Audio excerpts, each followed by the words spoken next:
How's it going, guys? Tyrant here, and I'm a little behind because it's hard to find this show, 3D Kanojo Real Girl, and it always ends up in the back burner. But it's a really enjoyable show, um, because the first three episodes were it brings you in. It's for the most part it's pretty generic, but I enjoy the characters that they put in here, and the reason is because it's this episode.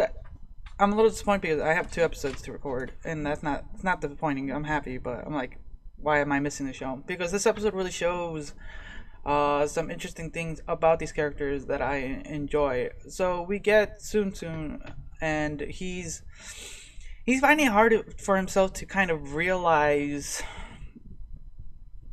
this found happiness. He's been such a negative person that to bring himself this level of happiness has been very hard and frustrating.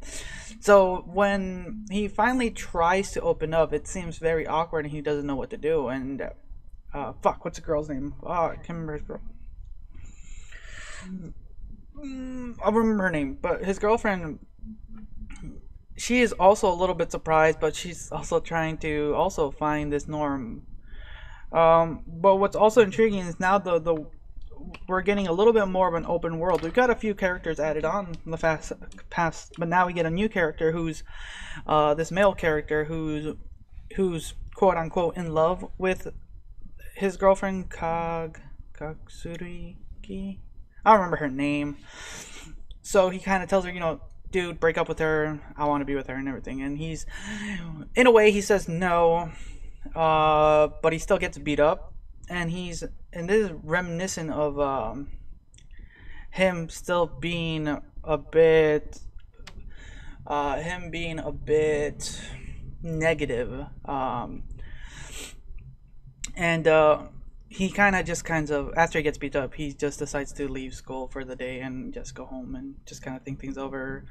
And this actually makes the situation a little bit worse because on his way back, he finds this girl who's kind of lost, uh, and he tries to help her out as best he can, uh, but it turns out to be the little sister of the guy who beat him up, and oh god, that escalated. He got accused of trying to kidnap her. It just made things at school and at home a little bit rough. Like that's something very like horrible and shitty to say the least. And anyone who does that, fuck. But it puts him in a bind.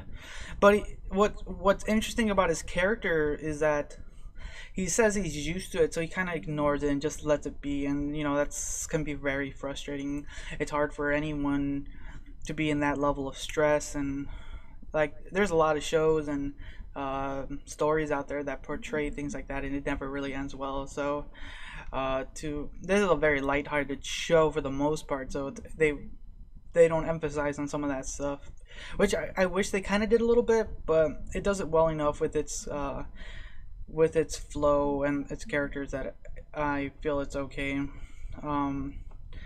But as the show progresses, he's like really thinking, he should try to keep his girlfriend away from him for a while until things blow over and things like that. And she doesn't want that. She still wants to be with him.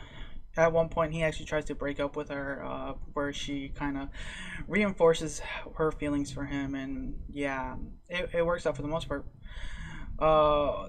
Little side snippet that happens here is apparently the little sister of the guy who beat up Soon is actually friends with Soon's younger brother, and he's it's affecting him because your brother tried to kidnap a girl. It's literally just affects the family. Um, and so she goes to the high school and tells her brother, this is all happening, blah blah blah blah blah. Like, it sucks. It sucks, and all because this one idiot just decides to spread fake rumors. So we'll see what happens. There's one more episode, luckily, so I get to see one more thing and see what happens from there. But yeah, it's kind of messed up. But we know that Soon's girlfriend's not gonna ever trust this dude. Like, yeah. But we'll see what happens. So that's kind of my thoughts. We'll see where this goes. So until next time, thanks for watching.